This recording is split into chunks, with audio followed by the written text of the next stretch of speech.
Hi guys! Thank you so much for clicking on today's video. Today we are going to be going over week 1 of my September budget. We're going to go over where I overspent, and where our money will be rolling over to into week 2. So if that sounds like something you are interested in, then stay tuned. To all my returning subscribers, hello! Thank you so much for checking in with me today. I gained a lot of new subscribers, so thank you guys so much. I appreciate it. Who would have thought that so many of you cared about what's going on in my family's budget? But I do appreciate you. Leave me a comment down below so I know you stopped by. You guys have been amazing, by the way. I mean, I've read all of your comments. I've tried to respond to every single one. I don't think I've responded to all of them just yet, but you will get a response.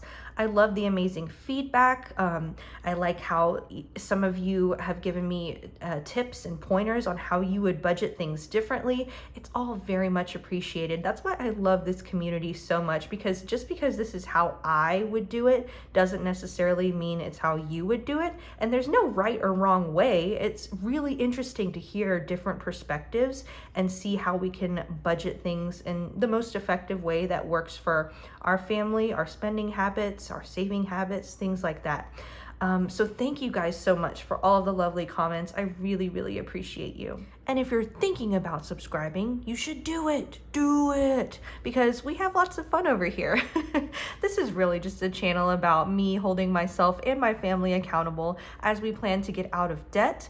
We recently sold our home. We used the equity in our home to get rid of a whole bunch of our debt. And now the only debt we have remaining is the mortgage of our new home and our student loans. So this is just my accountability journey to budget our money wisely, so that way we can get out of our student loan debt and pay off our mortgage as soon as possible. So if that sounds like something you want to follow along with, I encourage you to. Please do.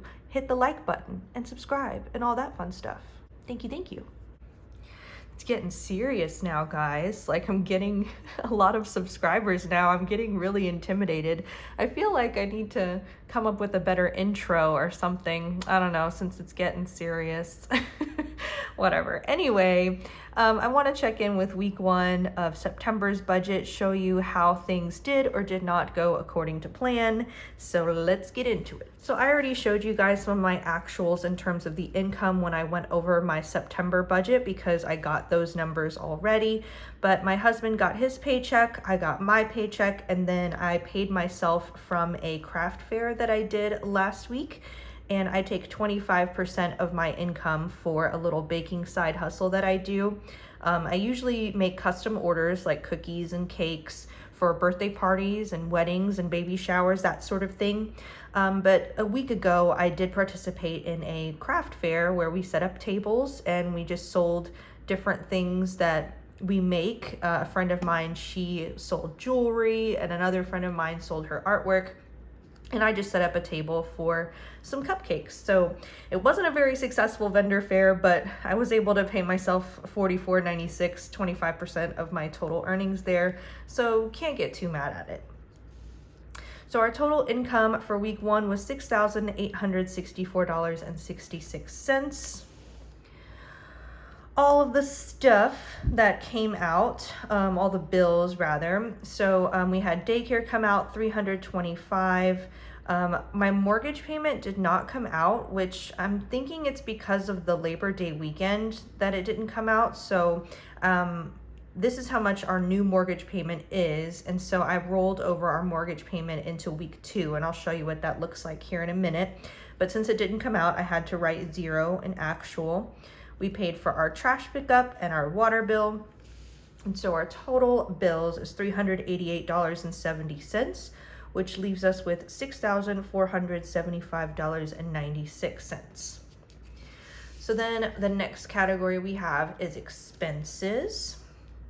So because this first week of September happened to be 10 days long, usually, of course, a week is 7 days, But because we budget from the 25th to the 25th of every month, it just kind of worked out where I had a 10-day week. So because of that, some of my budgeted amounts are a little bit higher than what I would normally budget for my family, just to account for those extra 3 days. So our grocery budget was $300, and hooray, we stayed under budget, $279.75. Eating out, ooh, shame. We ate out a lot.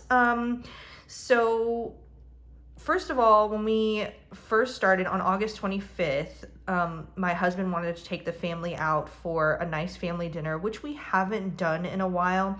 Usually our eating out budget is like picking up McDonald's or, just some drive-through food. But actually sitting down at a restaurant with the family, we don't really do that often. And of course, with a family of 4, that can get a bit pricey. So at the beginning of the week, boom, we just spent a whole bunch of money eating out. And then over the Labor Day weekend, my husband took me out on a date because the kiddos were at their grandparents' house this past weekend. And so we had a nice little date night dinner as well. That in and of itself should have been the $150, but tack that on with the few McDonald's trips that we did. I know it's terrible. It's not excusable, but there we go. About $100 over budget there. Okay, husband's allowance. I gave him $100 for the week, and he was under budget, $73.34. Good job, him.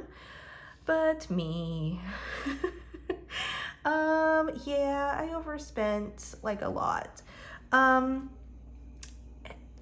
There's no excuse. I literally spent all of my money in ordering lunch when I was at work.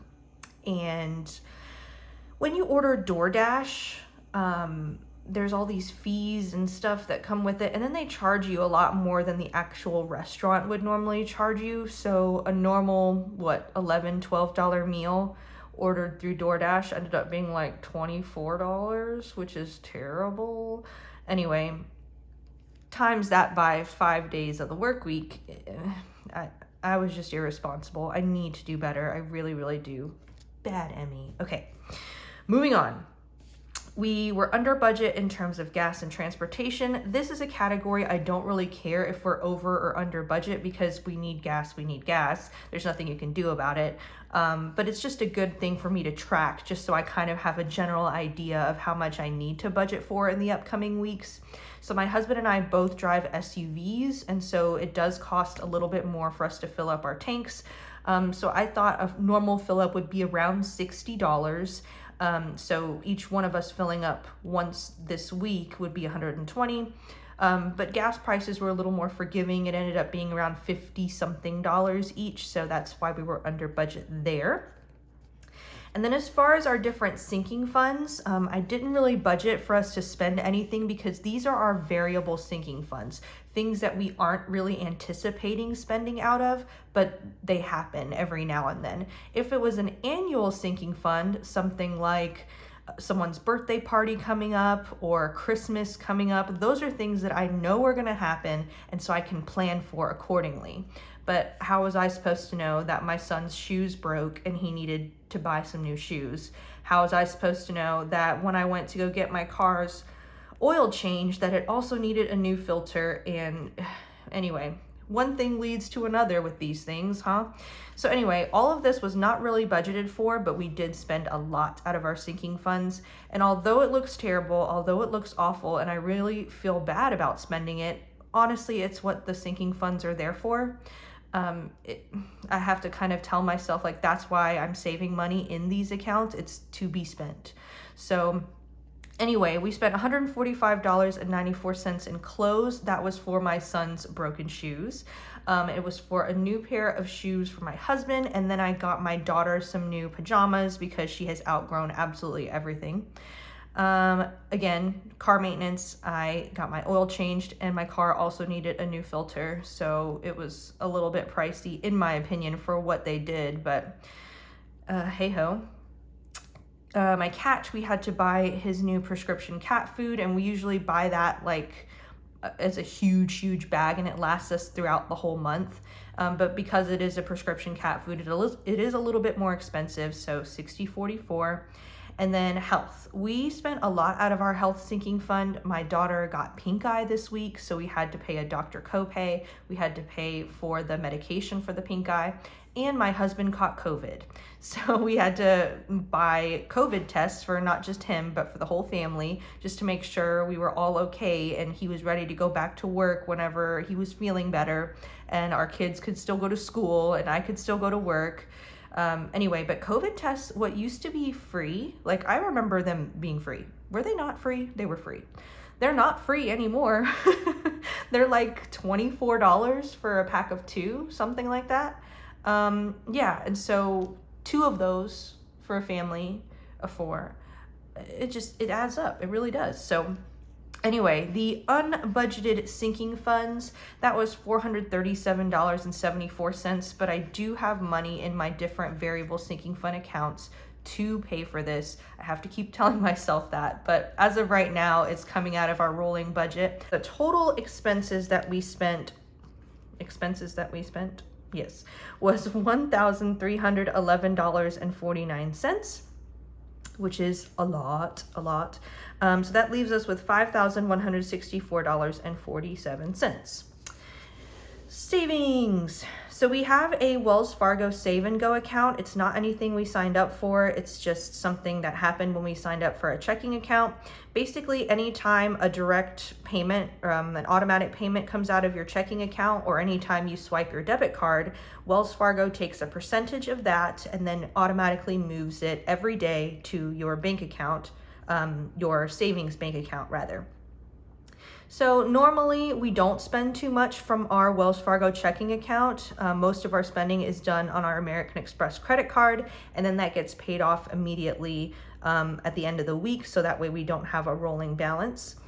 But the things that do come out of our bank account are things like our automatic payments for different bills and daycare payments and paying off the credit card, things like that. So I only budgeted us to have $2 rolled over this week into our savings account, but we actually had 7. So hooray, that's awesome. Although it's not a service we signed up for, over time it does add up. $7 a week. I mean, you're saving just without you even realizing it. You're putting away a little bit at a time and it all adds up. So I'm really happy about that. So that means we're rolling over $5,157.47 into week 2. Now, I'm not going to go over these things line by line with you. If you really care about my week 2 budget, then you can check out my September monthly budget video where I break down everything. But I did want to show you the difference in the rollover here, and that's mostly because the mortgage payment did not come out yet. And also our American Express rewards was a little bit less than I thought. I was anticipating $150 because that's just how much we've been getting the past couple of months, but I do have to remind myself that the past couple of months we were spending crazy amounts of money on that American Express credit card, and then this past month we were kind of reeling it in and really saying, nope, we got to get better control of our spending, so we weren't swiping all the time. So that's why this is significantly less, and I should have realized that. But anyway, so a little bit less than what I expected, but that's okay. And so, like I said, I'm not going to go through line by line, but I did want to show you that I did write the mortgage here. I didn't budget it originally, but now I have it written down here for $2,497.67. I also wrote down some of the bills that came out already and some things that I'm still waiting to come out. But that is what week 2 is looking like. Really, I just need to get better control of my spending. Things in our expense category are back down to normal, so I'm hoping that I can get a better grip on my spending. My husband has recovered from COVID, thank goodness, but now I'm coming down with something. I don't know if you can hear it in my voice, but I'm very much congested and gross. I've taken several COVID tests and I am negative, but I definitely have something, some kind of cold or whatever. So I am staying home from work also because I do have a bit of a fever and I just don't want to get anybody else sick. But what comes along with being homesick is I'm not out and about spending money. So I'm hoping that whatever overspend I made in week 1 will be made up for here in week 2. Kind of a price to pay for overspending in week 1. I got a sacrifice in week 2 to kind of balance it all out, right? Okay, well that is week 1 of September all done. Not great, but not bad, you know what I mean? So yeah, if you have any questions, leave them for me in the comment section below. If you like this video, give it a thumbs up. You totally should. And if you haven't already, please subscribe. I'd love to have you. It'd be great to see you again. And yeah, I'll see you guys in my next video. Bye-bye.